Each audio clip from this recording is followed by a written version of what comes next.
they still have to pay to fix the damage that was done after they pay the lawsuit. Getting the cars out sometimes is fun. So, where we are, they want us to do it live, so we're not able to shut down the parking garage. Ooh, that's nice. So, what we do is we do as much as we can to discourage people from coming into where we're washing, like parking across entrances and stuff, because we have that permission. And if there's a car there, we just wash right around it. You know, I was looking at the Radisson. If you notice, there's one parking space that wasn't sealed. So that's just what we do. We just go right around it. We don't even worry about it. They know, my customers know that that's what I'm going to do, and they're fine with it.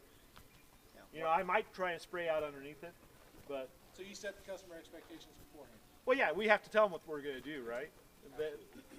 And fortunately, my customers are going to go, oh, wait, you missed that parking space, so that's 320 feet that we're going to take off or whatever. We don't play that game. Right. Because I was there to do my job, and they know it. What are your customers' typical expectations for like oil stains, stuff like that? For removal, Yeah. they don't want any standing free oils. My customers are not worried about oil stains, so it makes it a lot easier. So as long as there's no free oils, we're good. Shadowing is Yeah, never really an issue. They accept the shadowing. It's just part of the deal.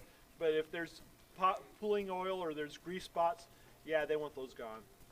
But you know, if you're using the right soaps or whatever, detergents, it takes it right out, so it's no big deal. Greg was explaining his EPO process of pre-cleaning and then putting on this PVC and then cleaning again. Or do you just spray on the chemical when you get there and then just wash it and you're done? Yep, that's what I do. What I do is we'll pre-spray the chemical. I'll run across it with a surface cleaner, and then I'll have a guy behind rinsing. Because the surface cleaner can't get behind the parking stops or do the parking stops and that kind of stuff. So I'll have a guy behind rinsing and making sure. What about cutting in the edges, you know? That's the guy. That's the rinser's job. He takes care of that. Do you gotta do like the steps and stuff like that, going up and down? It depends on what the customer wants. We have some customers that want us to do the steps. Others say don't worry about them. Our janitorial crew will handle it. Is that extra? Yeah, it's extra. Of course it is. Everything's extra. Yeah, They- there's garages we do where they have regular maintenance. The stairs are cleaned as part of a regular maintenance program they have. So we just clean the garage. They don't want the stairwells done. Don't even touch them. They're regular Yeah. crew that comes through 6 times a year does them. That's we have some regular maintenance accounts where we just go clean stairs. Yep. You know, and we'll go in and Right. start at the top and just go all the way to the bottom. Go to the other set of stairs and go on to the next garage. We'll do 8 garages in a night. Piece of cake. Did you talk at all about and I missed part of the beginning, the CO2 detectors and things like Yeah, that? we talked the carbon monoxide detectors down low, and then the sprinklers up on top. Yeah, we talked about that. They don't park directly under a sprinkler with your burner blowing on Isn't that how it. you fill your tank? It will go off. Have you done it? Yes. Anyone that's cleaned a parking garage, That's how you fill your tank. if Yeah. you've done any number of That's the them, truck has I done did it. not move that time. Somebody else moved that truck. Here we go. Here's the See, that bus. part of And anyone that says Actually, they I have don't think never it was you done it either. is either lying that. or doesn't clean enough parking I'm garages. seeing a raise in your future. You know, that's even with washing new buildings too.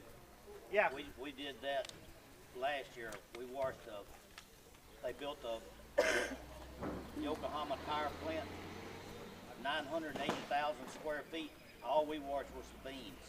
Uh-huh. Because when they unloaded the beams, it was in the winter and it was raining, and the steel workers walked on the beams and got muddy feet print on it. So they hired us to go in there, and we as in me, they had to replace 21 sprinkler systems because of me, because the little bitty red thing, uh-huh. yeah, we popped them off. We usually That was do an $8,000 bill, huh? We usually do that before they get that far. Well, we started it when it was just like this building, just the end of it. But before we got through, we worked on it all winter long and That part was a of long one. yeah, You were on that thing like 3 months. 980,000 square feet. Before we got through, they caught up with us. And when we finished, they were putting in machinery in the other end of the building and we were coming out. And all at 2 cents a square foot, huh? 2 Maybe cents. that's Arizona. That's way more than I you may told be me you from made. Mississippi, but we're not stupid. It was 0.5. That's more than 2. My wife, my banker. We need 2.5 cents. Yeah. And that's a good thing is your customer knows what the value of your service is. If if they know that your service is worth more than the next guy, they're going to be willing to pay you more. It's not about a low price. It's No. about knowing sometimes a No. low price will get you It was kicked out of the when- job. This guy called us, and I went down and met with him, Uh-huh. and we got on this little Ranger thing and rode out, and I looked at the building. Now we just pulled up, and it was one building. And it was just beams up in the air. The beams are like 3 foot tall, and he asked me what I'd do it for. Told me what he wanted, and I told him, and he said, "No, that's not enough." And I mean, I was happy with that. And then he told me what he wanted to pay, because he said, "If I pay you this, you'll be down here when I want you to. If you get what you want, then you'll put me on the back burner, and I don't want to be on the back burner." So, Well, that's, that's true. That's another thing. Make it worth it so it's worth it to you to go out, Yep. not so you're dreading the job. If you get a customer like that, that's going to help you and tell you how to bid it with what all the other people are doing at, remember that, because that's what other contractors expect. And if you're too low, they don't think you know what you're doing. They think you're gonna skip something. It makes a big difference. They're going to worry about you skipping it's corners. hard to bid on a job when you've got about 80,000 square feet of beams up, and then he says we got 920 more thousand coming up. So, He can't even count Look on just it. like Never bet on future plans. I love it when I see. Give them the discount at the end, not in the front. and we Yeah. did 2 more jobs for them since then. So, and they're out of Florida. So, Nice. I'm going down there for you. You paid you, right? yeah, a little bit. No, me and you. He'll pay you Mississippi wages. No, and no, we did not brush those either, thank you. We just used hot water. That's all we could use, hot water. And they're, you know what? You're going to have customers like that, even for parking garages, where all they want is hot water. And on the main building, we would start in the morning. I had 2 crews going. The building was so large, we'd start in the morning on one beam, and we'd go down that beam. When we got to the other end, we'd take lunch, and we'd come back on the other side, and we'd go home. 2 beams a day with 2 washers is all we could do. That's a big beam. It's a big building, yeah. And were you doing it in a It's lift? about like Yeah, half the yeah. size of this one. Yeah, we had 2 They lifts. didn't start till 11 o'clock. And they paid for it too, Yeah. huh? Yeah, yeah, he paid for that. Yeah. You work 30 minutes a day. Any other questions? Problem is I've done them so many times. They're really simple for me, and so I don't know what you don't know. Does that make sense? Yeah.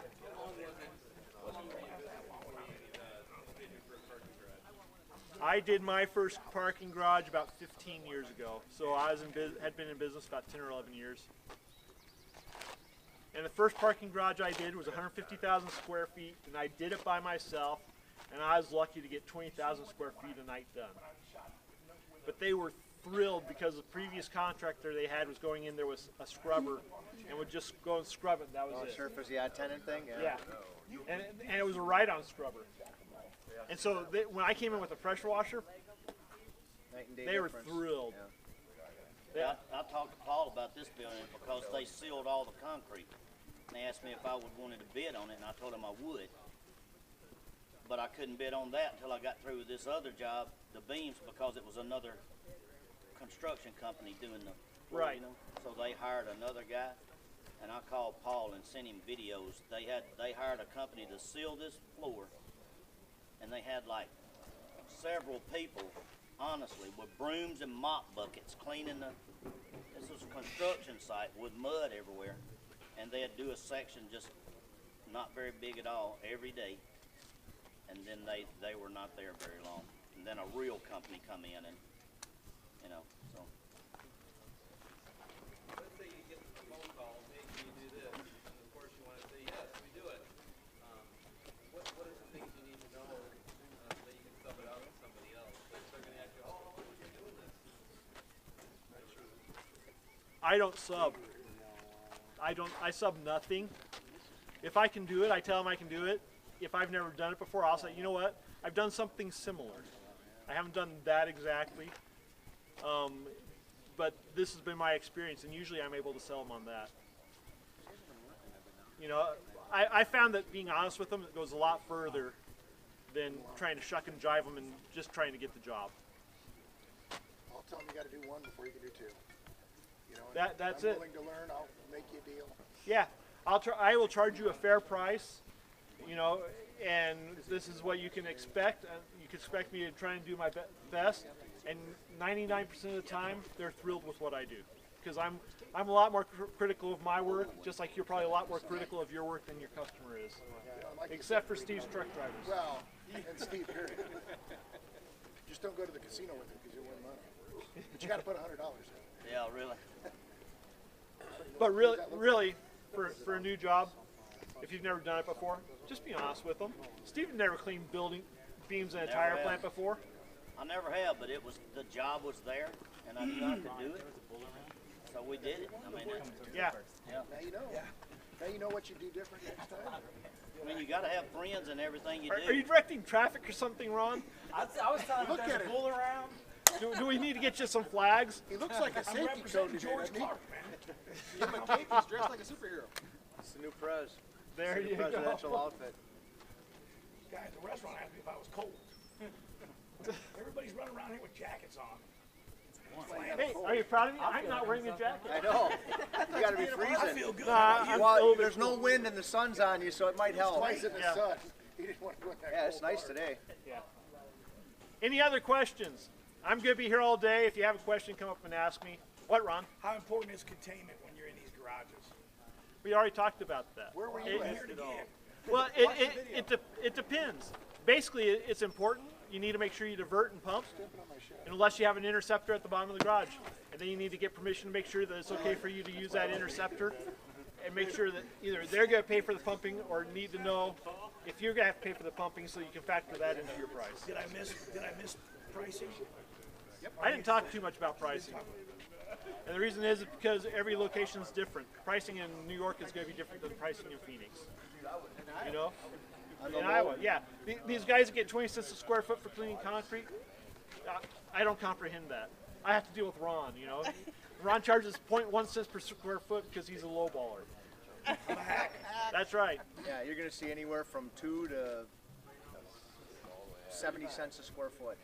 But I will tell you that most of my contracts that I have won, not my biggest one, but most of them, I have not been the lowest bid. Usually I'm the highest bid. This is what we were saying last night. And that's a just city lie. government It's a lie, contract. man. Yep. It's not about price, because sometimes when you raise your prices, they understand you know what you're doing, and you're gonna be the reliable guy that's gonna show up and get it done. And Same that's thing more with fleet important than price. washing and other commercial work. They want somebody that's gonna be there and get the job done, not your certification. My certification pennies. for Can I cleaning take- parking garages? Can I got take one? 45 seconds? Sure. I want to touch on what he just said there. So, oh, you don't have to worry about that. It can hear me, I'm sure. Better not see me. I'm a better radio guy than I am. He's Look. round guy for us. When you guys are talking about this, we told you that the biggest lie yesterday was, you know, when they tell you they don't want to use you is about the pricing. You just heard here a 30-year-old guy. I mean, 30-year-old. A 50-some-year-old guy. 50-some-year-old guy. 30-some years I'll in send a business. text to my wife. 30-some years in business. Paul even said that. How long you been in business? about 27 years. Okay, 27 years. I'm here to tell you that I know that almost all the time, I know that every time I get the bid, I was not the lowest guy because I'm not the lowest guy. So I mean, that's just a flat out lie. You have to remember, okay, if Scott fails or Paul fails that contract, who's in trouble? The person that hired them. You know, here's another little secret that you guys, I'll give you a little tidbit on this, okay? If Scott, and I know he does, I think, he has either a safety RFP or an environmental RFP, he didn't want me to tell you this, on every bid that he puts in, okay? If you submit that with your bid, Nick, and they don't hire you, and someone falls off of a roof and dies, what do you think the lawyers look for? they go back and say, how did you hire this guy? They go And- for the deepest pockets. And why didn't you hire Nick when he put you on notice and he had a safety program? You could have prevented this. Now they've got negligence. You understand this? Negligence. Okay? That person that hires you, that's their job. They're not going to put their. You guys think that Lowball Larry? No, I apologize, Larry. Lowball Larry wins the bid every time. You think you got beat by that guy? That's not the case. It didn't happen. So what do you guys do? You go back and go, man, I didn't win the bid because I was too high. And the dumbest thing you do is lower your prices. Because now they even think they really wanted to tell you maybe you didn't get the job because they know you can't perform. How do they know this?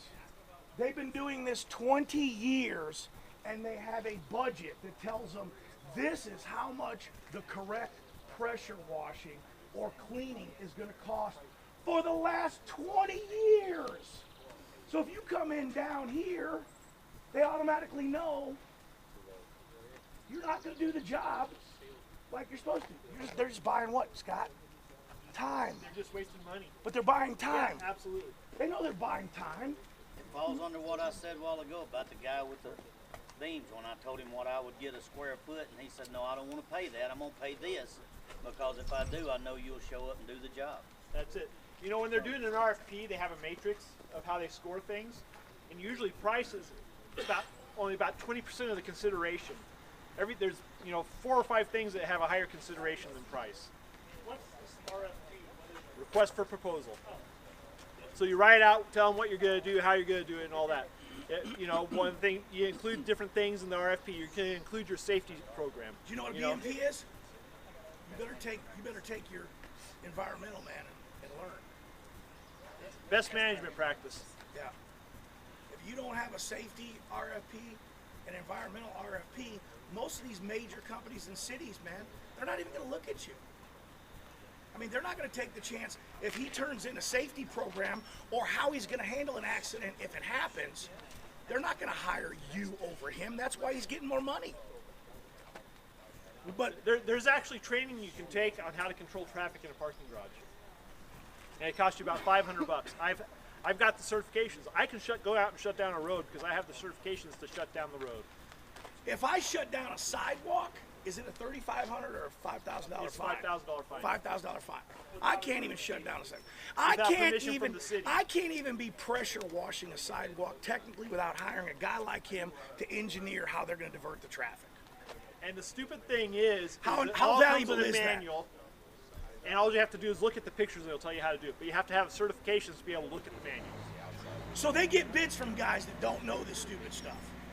What are they going to do? How are they going to hire that guy? They're going to have to hire another guy to divert the traffic? No, they're just going to hire Scott. Scott, And it's expensive. your certification, would that be the AMCC certification or specific to the city?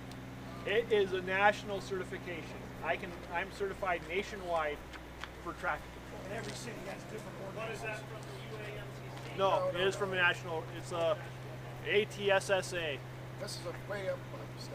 Yeah, this is Washington D.C. stuff. Says I'm from the government. I'm gonna help. Exactly.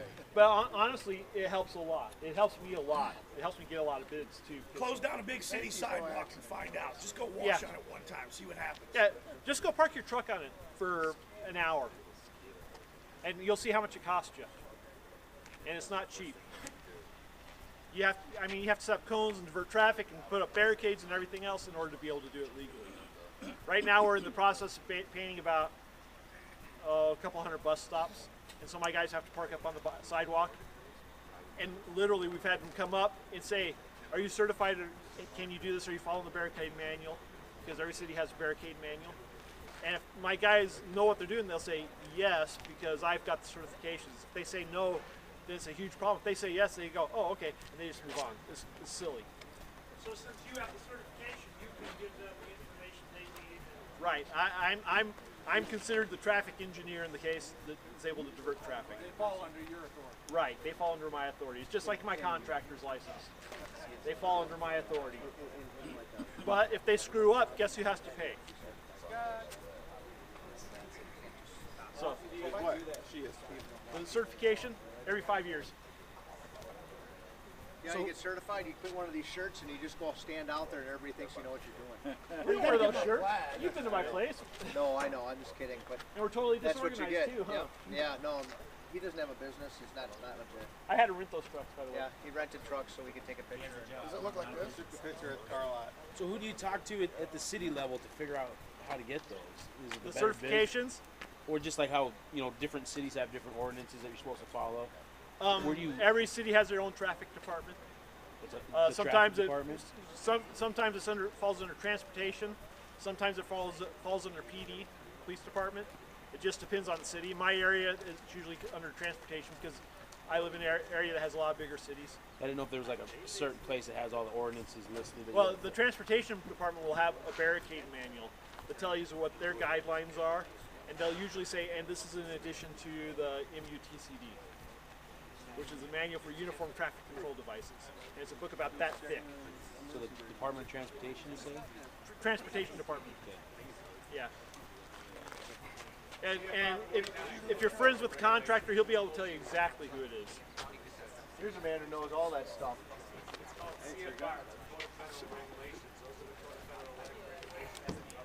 Yeah,